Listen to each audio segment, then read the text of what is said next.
Hi friends, welcome back to our channel.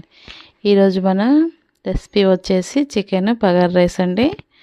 ఆ chicken bagara rice ఎలా చేసుకుందామో టేస్టీగా రుచిగా ఒక్క 10 నిమిషాల్లో అయిపోయేటట్టు చికెన్ రైస్ మీకు 2 రెసిపీలు ఈరోజు చూపిస్తా అండి. చూద్దాం. నేనైతే 1 కేజీ చికెన్ తీసుకున్నా. దాంట్లోకి 2 ఉల్లిపాయలు కోసి పెట్టుకున్నా అండి.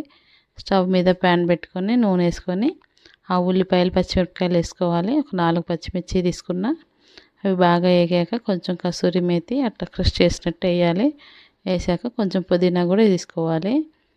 పుదీనా కూడా వేయించుకోవాలి, మంచిగా పచ్చివాసన పోయేదాకా వేయించుకొని దాంట్లో 1 స్పూన్ పసుపు వేసుకోవాలి. పసుపు కూడా కొంచెం కలుపుకోవాలి. అట్లనే కలిపాక అందులో మనం చికెన్ వేసుకుందాం.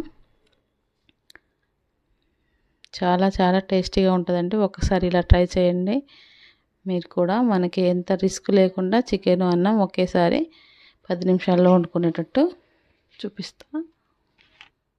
చికెన్ కూడా వేసి మనం అట్లా కలుపుకోవాలి. ఉల్లిపాయ నూనె మొత్తం చికెన్ ముక్కలకు పట్టేటట్టు కలిపేసి ఒక 2 నిమిషాలు మూత పెట్టుకుందాం అండి. ఈలోపు జీడిపప్పు నానబెట్టుకున్న, టమాటా ముక్కలు కోసి పెట్టుకొని అవి ఇవి మిక్సీ పట్టుకున్నా. ఇందులో చికెన్లో నీరు మొత్తం పోయినాక నేను అల్లం వెల్లుల్లి పేస్ట్ వేసుకుంటా అండి. అప్పుడు కానీ ముక్క అనేది మాడకుండా మంచిగా ఎగిద్ది. మనం ముందే అల్లం వెల్లుల్లిపాయ పేస్ట్ వేస్తే ముక్క మాడిపోయిద్దండి. ఇప్పుడు నీరు పోయాక అల్లం వెల్లుల్లి పేస్ట్ వేసిన కొంచెం అది కూడా వేయించుకున్నాక ఉప్పు, కారం, ధనియాల పొడి, పచ్చి ధనియాల పొడి, కారం వేసి మంచిగా కలిపేసుకున్నా. ఇప్పుడు పేస్ట్ చేసుకున్న టమాటా పేస్ట్, జీడిపప్పు టమాటా కలిపి పేస్ట్ చేసుకుంది వేసుకున్నా అండి. అది కూడా వేసుకున్నాక మనం పచ్చి వాసన పోయేదాకా అది ఉంచాలి. వాటర్ ఏం పోయొద్దు, అట్లనే వేయించుకోవాలి నూనె తేలే వరకు. చూడండి, ఇప్పుడు పచ్చివాసన అంతా పోయింది, నూనె తేలింది. ఇప్పుడు మనకు తగినంత వాటర్ వేసుకోవాలి. నేనైతే కొంచెం ముక్క మునిగేంత వరకు తీసుకుంటున్నా. మొత్తం దగ్గరికి వచ్చేస్తుందండి ముక్క అంతా ఉడికేదాకా. ఈలోపు మనం దాని మీద మూత పెట్టి పక్కన పెట్టేసుకున్న కూరని ఇప్పుడు స్టవ్ మీద గిన్నె పెట్టుకొని రైస్ కండి మసాలాలు బగారా రైస్కి అంటే దాల్చిన చెక్క, లవంగాలు, జాపత్రి, మరాఠీ మొగ్గ ఇవన్నీ కొంచెం కొంచెం 1 కేజీ బియ్యానికి సరిపడా మనం మసాలా ఘాటు ఎంత తింటే అంత తీసుకోవచ్చండి. అవి వేగినాక కొత్తిమీర, పుదీనా వేసుకోవాలి. వేసుకున్నాక దాంట్లో కూడా కొంచెం కసూరి మేతి వేసాను, అది కూడా వేయించుకోవాలి. ఇప్పుడు మనం దాంట్లో కొంచెం అల్లం వెల్లుల్లి పేస్ట్ అంటే 1 స్పూను వేసి అది కూడా పచ్చి వాసన పోయేదాకా వేయించుకోవాలి. బిర్యానీ మసాలా 1 స్పూన్ వేసుకున్నా అండి. టేస్ట్ బాగుంటుంది. ఒకసారి ఇలా వేసి చూడండి. దానికి తగినంత నీళ్ళండి. మనం కేజీ బియ్యానికి ఎన్ని వాటర్ పోసుకుంటామో అన్ని గ్లాసుల లెక్క. కల్లుప్పు 1 స్పూనున్నర వేసండి, చిన్న స్పూనే.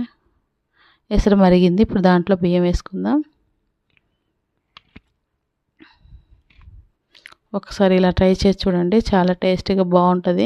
ఫుల్ వీడియో చూడండి, ఎక్కడ స్కిప్ చేయకండి. ఇప్పుడు కూర మనకి దగ్గర పడ్డట్టే, అన్నం కూడా అవుతుందండి. అన్నం వాటర్ అంతా పోయింది, కలిపిల్లాటం. ఇప్పుడు 1 స్పూను నెయ్యి వేసుకుందామండి. నెయ్యి వేసుకొని సిమ్లో పెట్టి మూత పెట్టి పక్కకు పెట్టేసుకుందాం. ఈలోపు కూర కూడా దగ్గరికి వచ్చేసింది. దాంట్లో 1 స్పూనున్నర మసాలా వేసుకుందాం. కొత్తిమీర వేసుకొని స్టవ్ ఆఫ్ చేసుకోవటమే. ఎసరంతా అంటే వేసిన వాటర్ అన్నీ ఇంకిపోయినాయి, దగ్గరికి వచ్చేసింది కూర. చూడండి ఎలా ఉందో ఫైనల్గా. చాలా బాగుంటుంది. మేము తిన్నాకే వీడియో పెట్టాం. చాలా టేస్టీగా వచ్చింది. మీరు కూడా ఎలా వచ్చిందో మా కామెంట్ రూపంలో పెట్టండి. కామెంట్లో పెట్టండి, కామెంట్ రూపంలో కాదు. మా వీడియోస్ కనుక మీకు నచ్చినట్టయితే లైక్ చేయండి, షేర్ చేయండి, సబ్స్క్రైబ్ చేయండి. మరిన్ని మంచి వీడియోస్తో వస్తాం మీ ముందుకి. ఓకే అండి, బాయ్ అండి. చూడు